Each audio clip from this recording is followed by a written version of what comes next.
Camera number 357 of 365, and we have a Minolta Autocord twin lens reflex camera.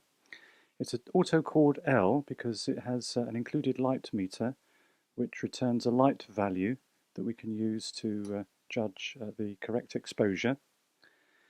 So to start with, we need to put film in the camera, and we do that by unlocking the back. And we do that with this little lever here, which we pull out. That allows us then to put our 120 film in. We put the film in the top, and our take-up spool is in the bottom. It is quite fiddly, I have to be honest, and so that's why I've done it here, to save a bit of time. And to wind the film on, we rotate the crank until we get our film on. I've done it way beyond what I should do, but just to show you that it's on. We then close the back, and then we want to judge where the number is. Well, the number will appear in this window at number 1. So we wind it on until number 1. I think it's there. And then we wind it back and put it back. Winding it back actually then cocks the shutter of the TLR, so there's no shutter here. And here's the shutter release, and that's just to confirm that it does work. So then once we've exposed our film, we wind it on until we see number 2, which I think is there, and then just put the handle up, and so then the shutter and the camera is ready.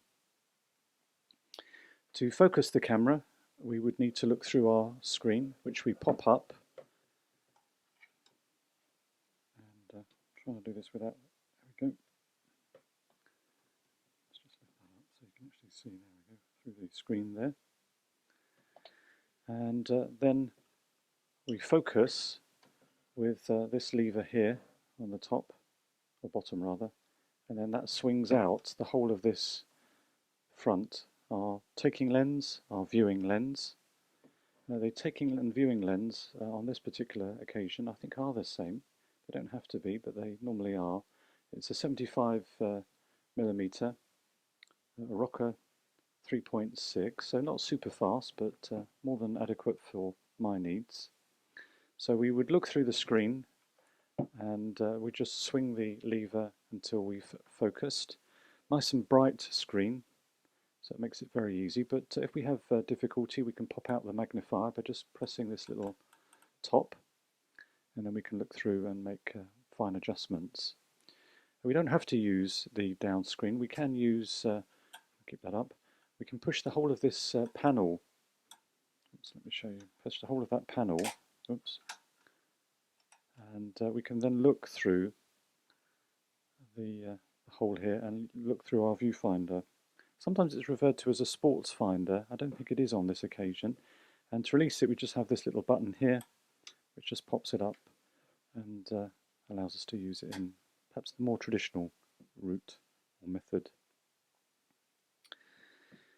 So that's the wind-on mechanism. We have a little guide here as to what might be in and out of focus depending on what aperture we've selected. Now the light meter, this is the side for the light meter, and the light meter, there's a window here, and what we first of all have to do is set our film speed, which is along here, and so we'd set, for example, 100 ISO.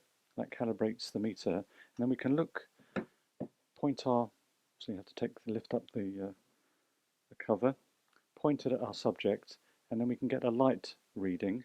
And then the idea, this sounds very complicated, I must say.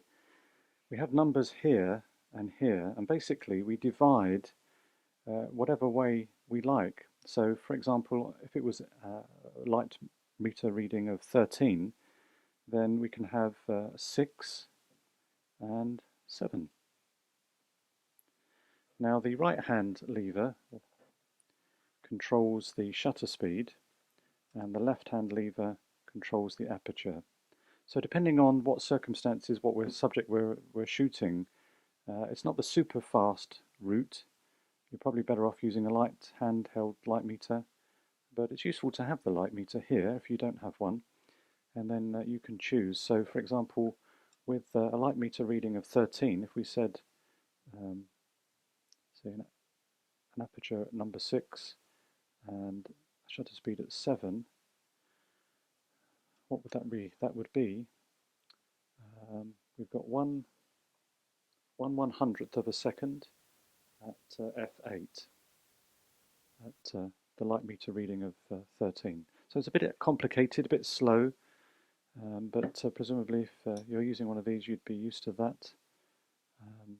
But that's the way we can use that. But as I say, I'd probably use a light meter because I'm not 100% sure yet, having not used this camera, of the reliability of the light meter. So I'll check that, and be interesting to see what happens.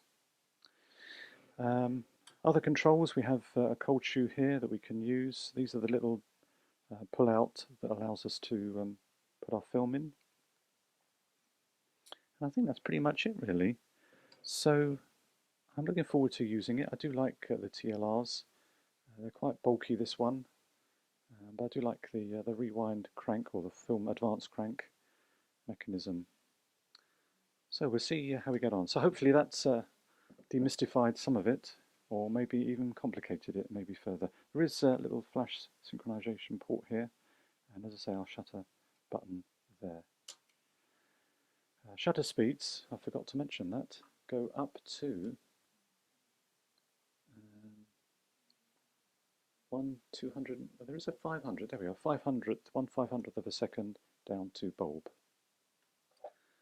So that's the Minolta Autocord L, and that has been camera number 357 of 365.